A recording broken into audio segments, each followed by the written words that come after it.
الحمد لله وكفى والسلام على عباده الذين اصطفى أما بعد فأعوذ بالله من الشيطان الرجيم بسم الله الرحمن الرحيم قال الله تبارك وتعالى في القرآن المجيد والفرقان الحميد أعوذ بالله من الشيطان الرجيم بسم الله الرحمن الرحيم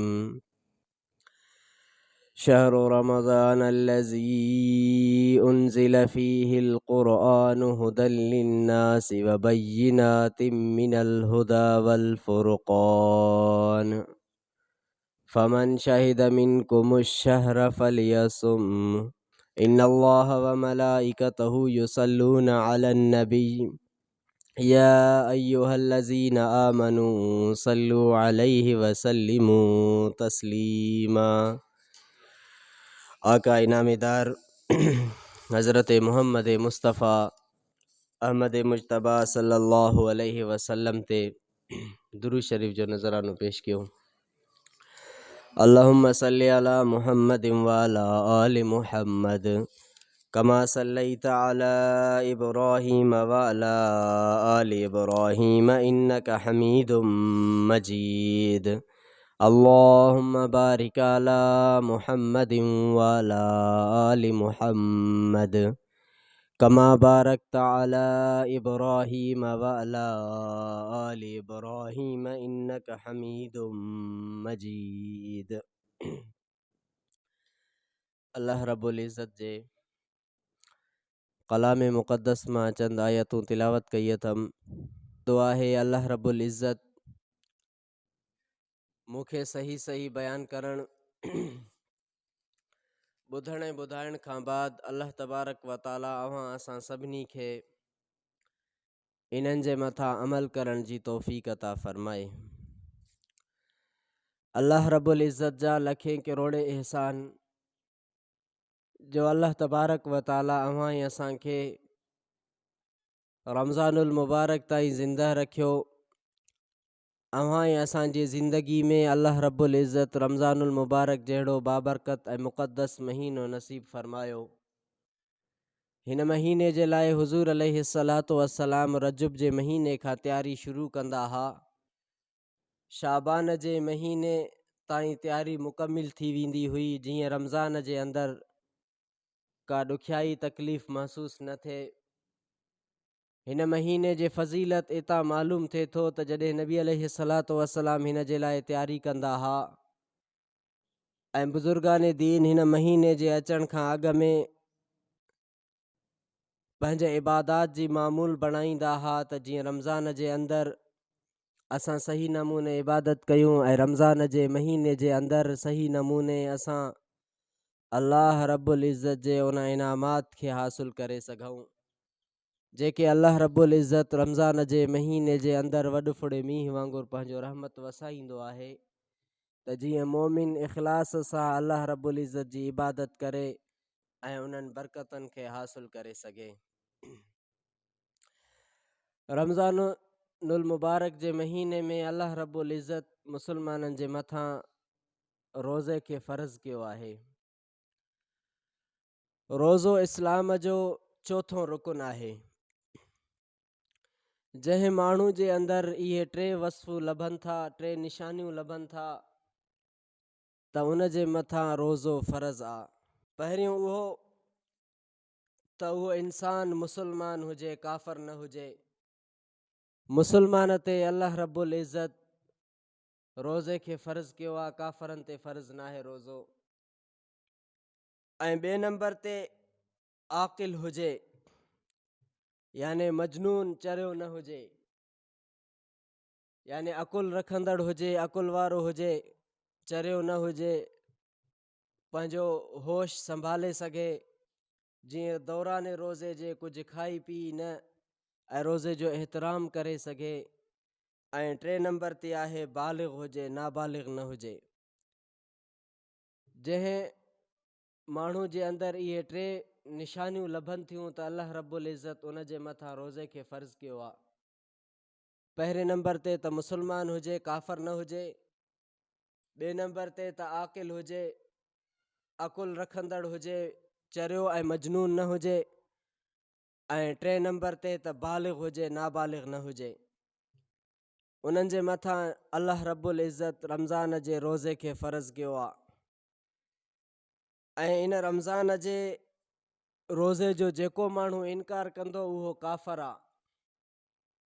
याने दुनिया जे अंदरि मुआशिरे जे अंदरि चयो वेंदो आहे त जंहिं वटि अटो न हुजे उहो रोज़ो रखे, जंहिंखे खाइण पीअण जे लाइ कुझु न हुजे, जीअं जाहिल माण्हू लफ़्ज़ इस्तेमालु कंदा आहिनि, उन्हनि खे ख़बर न हूंदो आहे। इन्हनि जे लफ़्ज़नि खे गौर सां ॾिसजे त उहे कुफ़रिया अल्फाज़ आहिनि। रमज़ान इस्लाम रोज़ो इस्लाम जो रुकुननि मां चोथों रुकुन आहे, जंहिंजो मुनकिर काफ़र आहे। ऐं इन जो तारिक जेको आहे उहो फ़ासिक आहे। याने रमज़ान जे रोज़े खे छॾंदड़ माण्हू फ़ासिक आहे, गुनहगार आहे। जेको मुसलमान रमज़ान जे रोज़े जो इनकार कंदो उहो काफ़र आहे। जेको रमज़ान जे महीने जे इन रोज़े खे नथो रखे उहो माण्हू फ़ासिक ऐं गुनहगार आहे।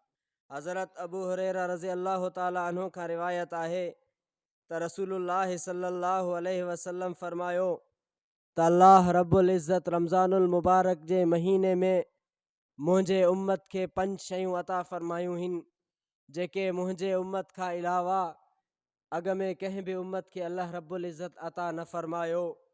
उन्हनि मां पहिरियों इहो त जॾहिं मुसलमान रोज़ो रखे थो, उन जे रोज़े जे करे उन जो मैदो ख़ाली थिए थो पियो, सॼो ॾींहुं कुझु खाए नथो, कुझु पीए नथो, उन जो मैदो ख़ाली हूंदो आहे। उन जे ज़बान मां जेका बुई निकिरंदी आहे, जेको उन जे ज़बान मां हवस निकिरंदो आहे, अल्लाह रब्बुल इज़्ज़त वटि उहो मुश्क अंबर खां बि वधीक पसंदीदा आहे। हिकिड़ो माण्हू रोज़ो नथो रखे, उहो मुश्क ऐं अंबर ख़ुशबू हणी करे निकिरे थो, उन मां ख़ुशबू ईंदी आहे ख़ुशबू जी। हिकिड़ो माण्हू रोज़ो रखी करे निकिरे थो, उन जे ज़बान मां मैदे जे ख़ाली हुजण जे करे जेका उनखे बुई महसूस थींदी आहे, उन अल्लाह रब्बुल इज़्ज़त वटि उन जे ज़बान जो इहो अल्लाह पाक वटि मुश्क ऐं अंबर खां बि वधीक पसंदीदा आहे। ऐं ॿिए नंबर ते उन रोज़ेदार जे लाइ फ़रिश्ता अल्लाह रब्बुल इज़्ज़त वटि दुआऊं कंदा आहिनि जेसि ताईं जो इहो रोज़ेदार इफ़्तार करे। जेको माण्हू रोज़ो रखे थो, फ़रिश्ता उन रोज़ेदार जे लाइ अल्लाह रब्बुल इज़्ज़त खां दुआऊं घुरंदा आहिनि जेसि ताईं उहो रोज़ेदार इफ़्तार करे थो। ऐं टे नंबर ते अल्लाह रब्बुल इज़्ज़त रोज़ेदारनि जे लाइ रोज़ानो जन्नत खे सींगारे करे पोइ अल्लाह तबारक व ताला जन्नत खे फ़रमाईंदो आहे, मुख़ातब थींदो आहे त मुंहिंजा उहे बाना जिन रोज़ा रखिया, जिन तकलीफ़ूं बर्दाश्त कयूं, जिन सब्र कयो, जिन रोज़े रखी करे मां अल्लाह जे रहमत खे हासिलु कयूं, हाणे अनक़रीब इहे मुंहिंजा बाना पंहिंजे तकलीफ़ खे दूरि करे तुंहिंजे अंदरि दाख़िल थींदा। याने कि चौथे नंबर ते आहे। ऐं इन महीने जे अंदरि अल्लाह रब्बुल इज़्ज़त जेको आहे शैताननि खे क़ैद करे बंदि करे छॾींदो आहे, जकड़े छॾींदो आहे। मुसलमान 11 महीना जेके गुनाह कंदो हुयो, रमज़ान में अगरि उहे मुकमिल गुनाह त नथो छॾे सघे, पर रमज़ान जे महीने जे एहतराम जे करे उहो उन्हनि गुनाहनि जे वेझो नथो वञे। जंहिं करे अल्लाह रब्बुल इज़्ज़त शैतान खे बंदि करे छॾींदो आहे ज़ंजीरनि जे अंदरि। शयातीन खे अल्लाह रब्बुल इज़्ज़त क़ैद कंदो आहे त मोमिन मुसलमान उन्हनि गुनाहनि जे वेझो नथो वञी सघे। ऐं 5 नंबर ते आहे अल्लाह रब्बुल इज़्ज़त इन रमज़ान जे आख़िरी महीने में मुसलमाननि जी मग़फ़िरत फ़रमाईंदो आहे। रमज़ान जे आख़िरी महीने जे आख़िरी राति अल्लाह रब्बुल इज़्ज़त मुसलमाननि जी मग़फ़िरत फ़रमाईंदो आहे। सहाबा इकराम रिज़वानुल्लाहि ताला अलैहिम अजमईन उते मौजूदु हा। सहाबा इकराम नबी अलैहिस्सलातु वस्सलाम खे फ़रमायो त अल्लाह जा रसूल, जेके ए अल्लाह जा रसूल हिन आख़िरी रात मां मुराद शब क़दर जी रात है जंहिंमें अल्लाह रब्बुल इज़्ज़त मोमिनन खे माफ़ फरमाईंदो आहे। नबी अलैहिस्सलातु वस्सलाम फरमायो इन मां शब क़दर मुराद नाहे बल्कि आख़िरी जीअं मज़ूर मज़ूरी कंदो आहे, महिनत कंदो आहे, मुशक़त कंदो आहे, जॾहिं उन जे मज़दूरी जो टाइम मुकमिल थी वेंदो आहे त उनखे उन जी मज़दूरी ॾिनी वेंदी आहे। नबी अलैहिस्सलातु वस्सलाम फरमायो त मुसलमान खे उन जो अजरो सवाब उन वक़्तु अता थींदो आहे, मिलंदो आहे, छाकाणि त ही मुसलमान रमज़ान जे महीने जे अंदरि ॾींहं जा रोज़ा रखिया ऐं राति जो तरावीहूं पढ़ियूं, उन तहजुद पढ़ियो, उन निमाज़ जी पाबंदी कई, अल्लाह रब्बुल इज़्ज़त खां ख़ूब दुआऊं हासिल कयूं, उन रमज़ान जे महीने जे एहतराम करे अल्लाह रब्बुल इज़्ज़त जे इबादात खे वक़्तु ॾिनो। हाणे आख़िर में जॾहिं रमज़ान मुकमिल थिए थो त आख़िरी राति अल्लाह रब्बुल इज़्ज़त पंहिंजे उन बाने जी मग़फ़िरत थो फरमाए। यानी रमज़ान जी महीने जी एतिरी बरकत आहे। हज़रत सलमान रज़ी अल्लाह ताला अन्हु खां रिवायत आहे, फरमायो रसूलुल्लाह सल्लल्लाहु अलैहि वसल्लम शाबान जे महीने जी आख़िरी ॾींहुं असांखे ख़ुतबो ॾिनो। जीअं अॼु शाबान जो आख़िरी ॾींहुं आहे, सुभाणे रमज़ान शुरू थींदो, अहिड़े रीति नबी अलैहिस्सलातु वस्सलाम शाबान जे महीने जे आख़िरी ॾींहं जे अंदरि ख़ुतबो ॾिनो। अना सलमान रज़ी अल्लाहु अन्हु क़ाल ख़तबना रसूलुल्लाह सल्लल्लाहु अलैहि वसल्लम फ़ी आख़िर यौम मिन शाबान। हज़रत सलमान रज़ी अल्लाह ताला अन्हु खां रिवायत आहे त फरमायूं ख़ुतबो ॾिनो असांखे रसूलुल्लाह सल्लल्लाहु अलैहि वसल्लम शाबान जे आख़िरी ॾींहुं। नबी अलैहिस्सलातु वस्सलाम छा फरमायो ख़ुतबे जे अंदरि, फ़क़ाल या अय्युहन्नासु क़द अज़ल्लुकुम शहरुन अज़ीमुन। नबी अलैहिस्सलातु वस्सलाम फरमायो ए इंसानो, तहक़ीक़ तव्हां वटि हिकिड़ो अज़ीम महीनो पहुचण वारो आहे, याने वॾे में वॾो दर्जे वारो महीनो पहुचण वारो आहे। शहरुन मुबारकुन, अज़ीम महीनो बि आहे, अज़मत वारो महीनो बि आहे। शहरुन मुबारकुन, ऐं बरकत वारो महीनो बि आहे, ऐं बरकत सां गॾोगॾु शहरुन फ़ीह लैलतुन ख़ैरुम मिन अल्फ़ि शहर। नबी अलैहिस्सलातु वस्सलाम फरमायो अहिड़ो महीनो आहे जंहिं महीने जे अंदरि अल्लाह रब्बुल इज़्ज़त हिकिड़े राति जे इबादत जो अजुर 1000 महीननि खां वधीक रखियो आहे। जेकॾहिं माण्हू ग़ैर रमज़ान में रमज़ान खां अलावा 1000 महीनो अल्लाह रब्बुल इज़्ज़त जी इबादत करे, लेकिन रमज़ान जे महीने में अल्लाह रब्बुल इज़्ज़त लैलतुल क़द्र जो हिकिड़ो अहिड़ो राति रखियो आहे जेको बानो उन लैलतुल क़द्र जे राति खे हासिल करे थो। नबी अलैहिस्सलातु वस्सलाम फरमायो अल्लाह रब्बुल इज़्ज़त उनखे 1000 महीने जो जेको आहे इबादत जो सवाब अता फरमाए थो। जाअलहुल्लाहु सियामुहु फरीज़ा। नबी अलैहिस्सलातु वस्सलाम फरमायो अल्लाह रब्बुल इज़्ज़त इन महीने जे रोज़नि खे फ़र्ज़ फरमायो आहे। हिन महीने जा रोज़ा सभिनी मुसलमान मर्द तोड़े औरतुनि ते फ़र्ज़ आहिनि।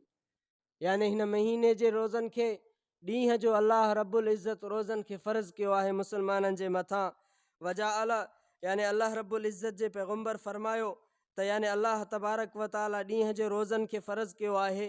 व क़ियाम लैलिही ततव्वुअन, ऐं अल्लाह रब्बुल इज़्ज़त राति जे इबादत खे नफ़िल सुन्नत करार ॾिनो आहे। ॾींहं जो जेको आहे रोज़े खे अल्लाह रब्बुल इज़्ज़त फ़र्ज़ फरमायो, ऐं हिन महीने जे राति जे इबादत खे तरावीह खे अल्लाह रब्बुल इज़्ज़त सुन्नत बणायो आहे। रमज़ान खां अलावा जेकॾहिं ग़ैर रमज़ान में माण्हू अधु राति जो उथी करे तहजुद थो पढ़े, रमज़ान जे महीने में उनखे तरावियूं पढ़णियूं आहिनि। तरावीहनि सां गॾोगॾु तहजुद पंहिंजे जाइ ते आहे। तरावी पढ़ण खां बाद हू तहजुद जे लाइ बि टाइम कढे थो पियो, सहरी जे टाइम तहजुद बि पढ़े थो।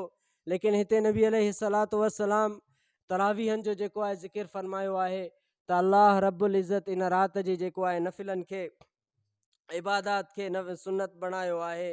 ऐं नबी अलैहिस्सलातु वस्सलाम अॻिते फरमायो मन तक़र्रब फ़ीह बिख़स्लतिन मिनल ख़ैर कमन अदा फ़ीह फ़रीज़तुन फ़ीमा सिवाहु।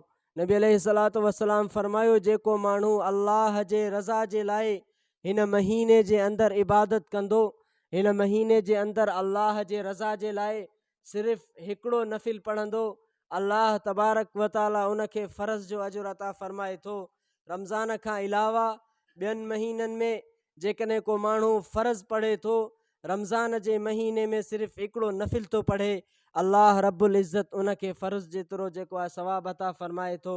ऐं नबी अलैहिस्सलातु वस्सलाम फ़रमायो त जेकॾहिं वमन अदा फ़ीह फ़रीज़तन कान कमन अदा सबईन फ़रीज़तन फ़ीमा सिवाहो। नबी अलैहिस्सलातु वस्सलाम फ़रमायो जेको माण्हू हिन महीने जे अंदरि हिकिड़ो फ़र्ज़ थो पढ़े, अल्लाह रब्बुल इज़्ज़त उनखे 70 फ़र्ज़नि जो अजुर अता फ़रमाए थो। रमज़ान खां अलावा माण्हू ॿिए महीने जे अंदरि 70 फ़र्ज़ अदा करे। ॾींहं में मुस्लमान जे मथां 5 निमाज़ूं फ़र्ज़ आहिनि। जेकॾहिं माण्हू 70 फ़र्ज़ अदा करे ॿिए महीने जे अंदरि, लेकिन रमज़ान जे महीने में अल्लाह रब्बुल इज़्ज़त उहो तासीर रखियो आहे जो नबी अलैहिस्सलातु वस्सलाम फ़रमायो जेको माण्हू रमज़ान जे महीने जे अंदरि हिकिड़ो फ़र्ज़ पढ़ंदो, अल्लाह रब्बुल इज़्ज़त उनखे 70 फ़र्ज़नि जो अजुर अता फ़रमाए थो। वहुव शहरु सब्र, नबी अलैहिस्सलातु वस्सलाम फ़रमायो इहो सबिर जो महीनो आहे। वस सबिरु सवाबुहुल जन्नह, ऐं सबिर जो जेको बदिलो आहे उहो जन्नत आहे।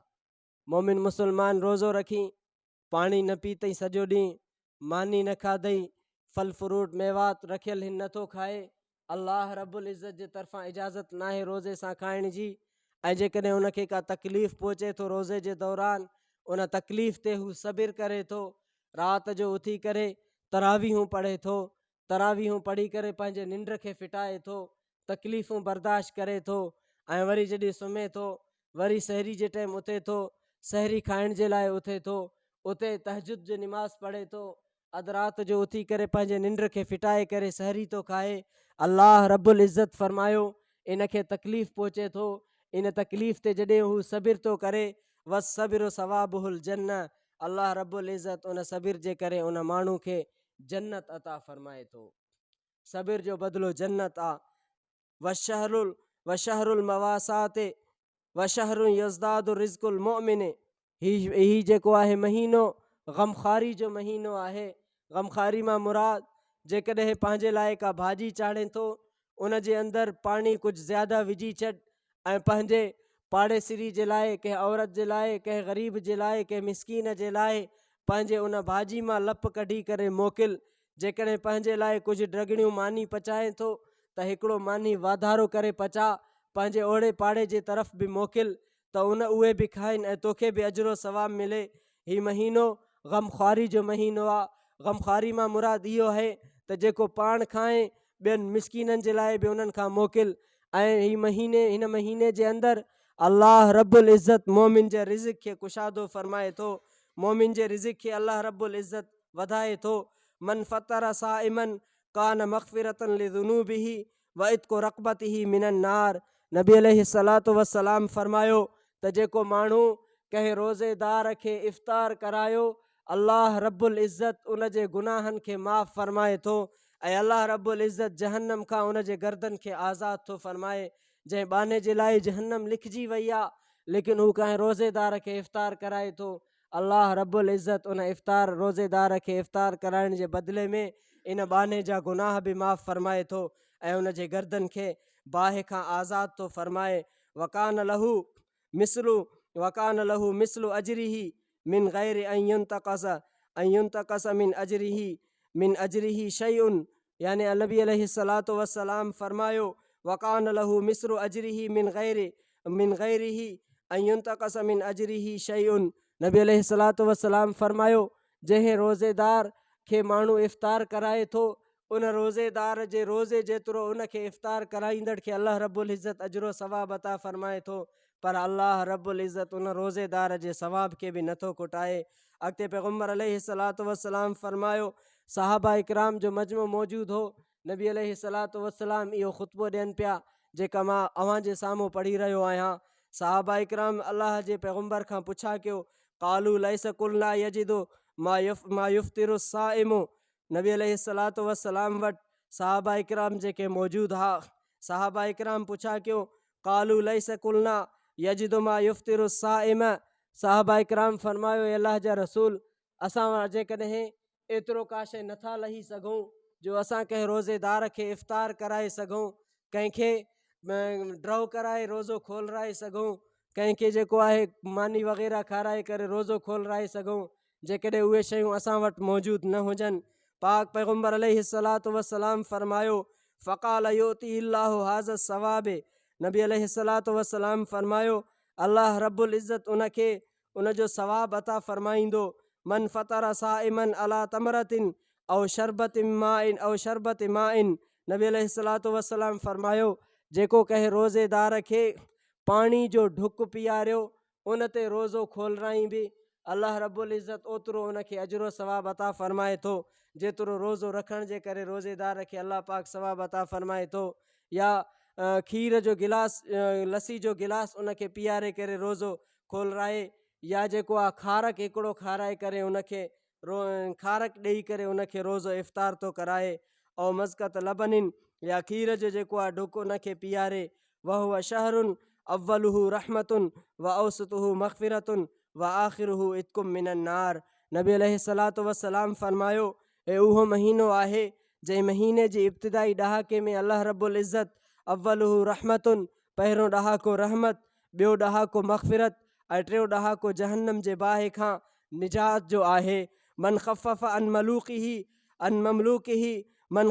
अन ममलूकिही ग़फ़रल्लाहु लहू व आतक़हु मिनन नार, नबी अलैहिस्सलातु वस्सलाम फरमायो हिन महीने जे अंदरि को माण्हू पंहिंजे ग़ुलाम ते, कंहिं माण्हू पंहिंजे मज़दूर ते आसानी कंदो, उनखे घटि कमु कराईंदो, उन जे कम खे आसान बणाईंदो त अल्लाह रब्बुल इज़्ज़त उन बाने खे माफ़ फरमाईंदो ऐं उनखे जहन्नम जे बाहि खां निजात अता फरमाईंदो। वस्तक्सिरू फ़ीहि मिन अर्बइ ख़िसालिन, नबी अलैहिस्सलातु वस्सलाम फरमायो हिन महीने जे अंदरि चार शइ जेके आहिनि तव्हां कसरत सां कयो। चार शयूं आहिनि जंहिंखे तव्हां कसरत सां कयो। उहे कहिड़ियूं शयूं आहिनि? ख़सलतैन तुरज़ाउन बिहिमा रब्बकुम, ॿ फ़ज़ीलतूं अहिड़ियूं आहिनि, ॿ शयूं अहिड़ियूं आहिनि जंहिंसां अव्हां पंहिंजे अल्लाह खे राज़ी करे सघो था, ऐं ॿ शयूं अहिड़ियूं आहिनि जिन खां सवाइ तव्हांजो चारो न आहे। व ख़सलतैन ला ग़िना बिकुम अनहुमा, यानी ॿ शयूं अहिड़ियूं आहिनि जंहिंजे ज़रिए तव्हां पंहिंजे अल्लाह खे राज़ी करे सघो था, ऐं ॿ शयूं अहिड़ियूं आहिनि जंहिंखां सवाइ तव्हांजो गुज़ारो न आहे। फ़अमल ख़सलतान लतान तुरज़ाउन बिहिमा रब्बकुम, या ॿ शयूं अहिड़ियूं आहिनि जंहिंसां तव्हां पंहिंजे अल्लाह खे राज़ी करे सघो था, उहे ॿ शयूं ही आहिनि। फ़शहादतो अल्लाह इलाहा इल्लल्लाहु व तस्तग़फिरूनहु, यानी तव्हां कलमे शहादत पढ़ो, ला इलाहा इल्लल्लाह जी कसरत सां विर्द कयो, यानी अल्लाह रब्बुल इज़्ज़त जी वहदानियत जो तव्हां पुख़्तो अज़म यकीन कयो त धीउनि पुटनि ॾियण वारो अल्लाह, रोज़ी रिज़िक वारो अल्लाह, नज़रो न्याज़ जे लाइक़ु अल्लाह, अकेलो अल्लाह ज़मीन आसमान खे बणाइण वारो, हज़ारे मख़लूक़ात खे पैदा करण वारो अल्लाह। ला इलाहा इल्लल्लाह जी कसरत सां तव्हां विर्द कयो, अल्लाह रब्बुल इज़्ज़त खे राज़ी करे सघो था। ऐं ॿिए नंबर ते तव्हां इस्तग़फ़ार घणो पढ़ो। इस्तग़फ़ार पढ़ी करे तव्हां पंहिंजे गुनाहनि जी माफ़ी वठो अल्लाह रब्बुल इज़्ज़त खां। जिन 11 महीननि जे अंदरि तव्हां जेके गुनाह कया आहिनि, जेके तव्हां खां कमियूं कोताहियूं थियूं आहिनि, जेके तव्हां खां ग़लतियूं थियूं आहिनि, 11 महीननि जे अंदरि तव्हां इन रमज़ान जे महीने जे अंदरि ला इलाहा इल्लल्लाह जे ज़िकिर सां गॾु इस्तग़फ़ार घणो पढ़ो, अल्लाह रब्बुल इज़्ज़त खां पंहिंजे गुनाहनि जी माफ़ी तलब कयो। व अम्मल लतान ला ग़िना बिकुम अनहुमा फ़तसाअलून अल्लाहल जन्नत, ॿ शयूं अहिड़ियूं आहिनि जंहिंजे ज़रिए तव्हांजो चारो न आहे, उहे ॿ शयूं कहिड़ियूं आहिनि? नबी अलैहिस्सलातु वस्सलाम फरमायो वमल लतान ला ग़िना बिकुम अनहुमा फ़साअलून अल्लाहल जन्नत, तव्हां अल्लाह रब्बुल इज़्ज़त खां जन्नत तलब कयो, जन्नत जो सुवाल कयो अल्लाह रब्बुल इज़्ज़त खां। व तऊज़ून बिही मिनन नार, ऐं बाहि खां, जहन्नम खां पनाह घुरो अल्लाह रब्बुल इज़्ज़त खां। नबी अलैहिस्सलातु वस्सलाम फरमायो तव्हां हिन महीने जे अंदरि 4 शयुनि जी कसरत कयो। 2 शयूं अहिड़ियूं, हिकिड़ो ला इलाहा इल्लल्लाह जो विर्द ज़्यादा कयो, ॿियो इस्तग़फ़ार जो विर्द ज़्यादा कयो, ऐं 2 शयूं उहे, हिकिड़ो त तव्हां अल्लाह रब्बुल इज़्ज़त खां जन्नत तलब कयो, ॿियो त तव्हां अल्लाह रब्बुल इज़्ज़त खां जहन्नम जी जेका आहे उहा मग़फ़िरत तलब कयो। वमन अशबअ फ़ीहि साइमन सक़ाहुल्लाहु मिन हौज़ी, नबी अलैहिस्सलातु वस्सलाम फरमायो त जंहिं रोज़ेदार खे ड्रहो करे खारायो, जंहिं रोज़ेदार खे पाणी पीआरियो, जंहिं रोज़ेदार खे ड्रहो करे खारायो, अल्लाह रब्बुल इज़्ज़त क़यामत जे ॾींहुं मुंहिंजे हौज़ खां उनखे शरबतन ला युज़्मुहा हता यदखुलल जन्नत। नबी अलैहिस्सलातु वस्सलाम फरमायो त जंहिं रोज़ेदार खे पाणी ड्रहो ते पाणी पीआरियो, अल्लाह रब्बुल इज़्ज़त क़यामत जे ॾींहुं मुंहिंजे हौज़ कौसर खां उन माण्हू खे एतिरो पाणी पीआरींदो जो वरी जन्नत में दाख़िल थियण ताईं उन माण्हू खे उञ महसूसु न थींदो। त मुंहिंजा अज़ीज़ दोस्तो, नबी अलैहिस्सलातु वस्सलाम शाबान जे महीने जे आख़िरी ॾींहं में सहाबा इकराम खे इहो ख़ुतबो ॾिनो। इन जे अंदरि रमज़ान जे महीने जी तयारी जी तरग़ीब बि आहे ऐं हिन महीने जे इबादात जो एहतराम बि आहे ऐं हिन महीने जे रहमतुनि ऐं बरकतुनि खां फ़ाइदो हासिलु करण जो अव्हां असांखे दर्स बि आहे। दुआ आहे अल्लाह तबारक व ताला अव्हां असांखे अमल करण जी तौफ़ीक़ अता फ़रमाए। व आख़िर दावाना अनिल हम्दुलिल्लाहि रब्बिल आलमीन।